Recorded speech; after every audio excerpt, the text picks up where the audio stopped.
It is Sunday, the 21st of November, 2021. I'm just about to start a protest against Unitarian Universalist injustices, abuses, and hypocrisy outside the Unitarian Church of Montreal. Some of the injustices and abuses and hypocrisy are local in terms of the Unitarian Church of Montreal itself. Members and leadership and so on, clergy.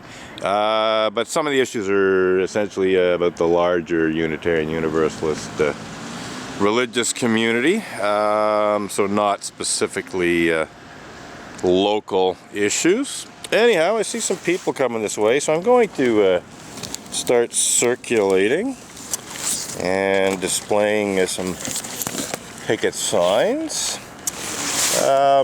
Now today's an interesting, I'd say significant date in a couple of ways.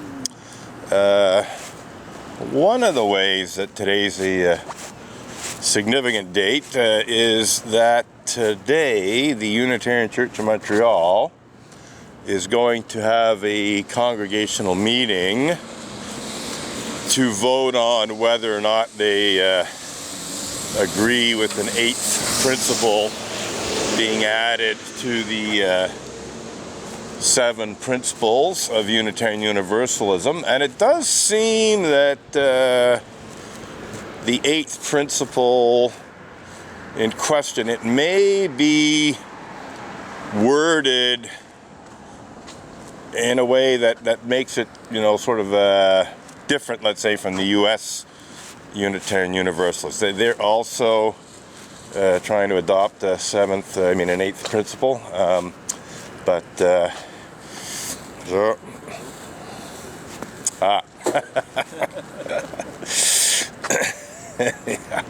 So the guy was just putting some dog poop into the trash bin. That's kind of interesting. Anyway, getting back to the 8th principle. Essentially, as I understand it, it began, as many things do, with the American Unitarian Universalists south of the border. And it was intended to deal largely with racism within Unitarian Universalism as much as outside of it. And it also spoke about other oppressions inside Unitarian Universalism. They didn't name the other impressions. They didn't specify what other oppressions. But the whole idea was for Unitarian Universalists to, recognize internal oppressions and to, deal appropriately with them. But it seems the Canadian version of the 8th principle has been watered down significantly just recently, like within the last week or two. I mean, they're debating this for months, if not a year or more. Yeah, now that I think about it, well, it's hard to tell, but I'd say they've definitely been debating it for quite some time now. And essentially what it comes down to is that the original version of the 8th principle, the Canadian version, did speak about addressing internal oppressions and so on. But that seems to have been written out of it. It seems that they basically took that word oppressions and internal oppressions, right out of the 8th principle. They sort of watered it down to being more inclusive, blah, blah, blah.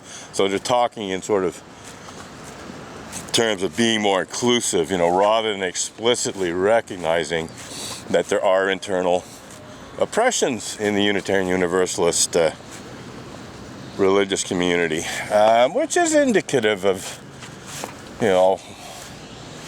Unitarian Universalists having a hard time acknowledging that they have their own internal problems. So we'll see what happens. See, thanks. Good. I got a nice little thumbs up there. I should mention that the signs I'm displaying, because it's a very serious issue that has yet to be resolved, and it's an internal oppression. The sign says Unitarian Universalists misuse blasphemy law to cover up and deny pedophilia and rape. And that's an entirely truthful statement. In June of 2012, the Unitarian Universalist Association hired Stikeman Elliott Barrister's Solicitor's defamation lawyer, Maitre Marc-Andre Coulombe, to have me served with a cease and desist demand letter that falsely accused me of violating Canada's blasphemy law for blogging about Unitarian Universalist pedophiles and rapists. The exact wording was, "Your unfounded and vicious allegations to the effect that ministers of the association engage in such despicable crimes as pedophilia and rape are defamatory." And it went on to say that they were so defamatory that they constitute blasphemous libel. And I didn't know exactly what blasphemous libel was. I'd never seen that specific phrase before. I knew what blasphemous meant, I knew what libel meant, but I had never seen this term blasphemous libel, and it did appear to be a crime. So I looked it up, and sure enough, at the time, in 2012, Canada still had an anti-blasphemy law in the criminal code that, essentially prohibited, what was termed blasphemous libel, and it carried a 2-year jail term if you were convicted of blasphemous libel. Now, I knew that my blog posts about such despicable crimes as pedophilia and rape committed by Unitarian Universalists like Reverend Mac Wallace Mitchell and Richard Buell of First Parish Norwell in Massachusetts were by no means unfounded. They were very well founded on newspaper reports about the fact that these two Unitarian Universalists had raped children. In the case of Reverend Mac Wallace Mitchell, he had lured teenage Tibetan refugees away from their families in India with promises of a better life in America, as it were. He said he would educate them and take care of them and so on and so forth. Well, they got an education. They were used as sex slaves for years, at least one of them. And it was actually only one who had the courage to take it all the way to court and go through a criminal trial. There were other victims, but they basically bowed out of the trial, going through a criminal trial for one reason or another. I think they were significantly younger. I think what happened is the eldest of the victims, who by the time she reported what was going on, was, I think, in her late teens, maybe even early 20s. But she had been brought to the Westboro Parish in Massachusetts by Reverend Mac Mitchell when she was 16 years old, and essentially used as a sex slave for several years. I suspect what happened is that Mac Mitchell finally let her go because he wanted to get some younger victims, and so he was essentially bringing in some new younger teenage Tibetan refugees who would become his sex slaves, as it were. So I think his victim, the older one who'd been his victim for years, was concerned about this and wanted to spare the other girls from what had happened to her. And so she first spoke about it to members of the church. I think, leading members of the Westboro Unitarian Universalist Church were informed about what was going on by the older victim. And it was actually they who decided the best thing to do is to report this to the police and let the police handle it. I don't think it was the victim herself who directly went to the police. And there is indications that the Unitarian Universalist Association did try to silence her. there was one of the news reports spoke about how there was supposed to be a confidential investigation by the church, and that fell apart because some of the church members reported what was going on to the police. So that little snippet of news, it doesn't go into a lot of detail, but I was informed by Reverend Deborah Pope Lance and other advocates for victims of clergy sexual misconduct, including some who were victims, that it was a tactic of the Unitarian Universalist Association to essentially tell victims of clergy sexual misconduct that if they wanted the church to investigate their claims and act on their claims, they had to sign a confidentiality agreement before they even started. That's my understanding. Like, they essentially said, we're not doing anything till you sign that confidentiality agreement. And so I suspect that what this newspaper article refers to when it speaks about a confidential investigation is exactly that. That the church tried to silence the victim by getting her to sign a confidentiality agreement before they would, investigate what was going on. So it just touched the whole thing up. Anyway, that's my reasonable interpretation of what probably happened. I don't have absolute proof of that, but reading between the lines a bit, that's most likely, I would say, what that whole confidential so-called investigation was about. It's about hushing the whole thing up. And it, unfortunately for the church, fell apart when some good members of the Westboro Church decided that no, this was too serious, that it was necessary to report this to the police. So Reverend Mac Wallace Mitchell was arrested. He was charged. There was a trial, and he was found guilty of some pretty serious stuff. He was found guilty of, rape, I believe even forcible rape, even what they called unnatural rape.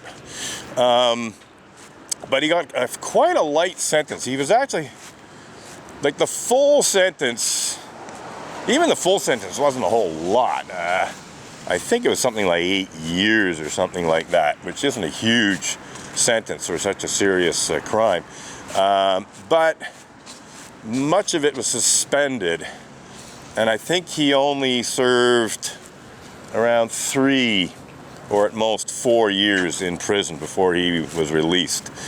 So he probably spent about as much time in prison, maybe even less, than his victim was his sex slave for so many years, because she was brought to America when she was 16, and she escaped his clutches, I think, in her early 20s more than her late teens.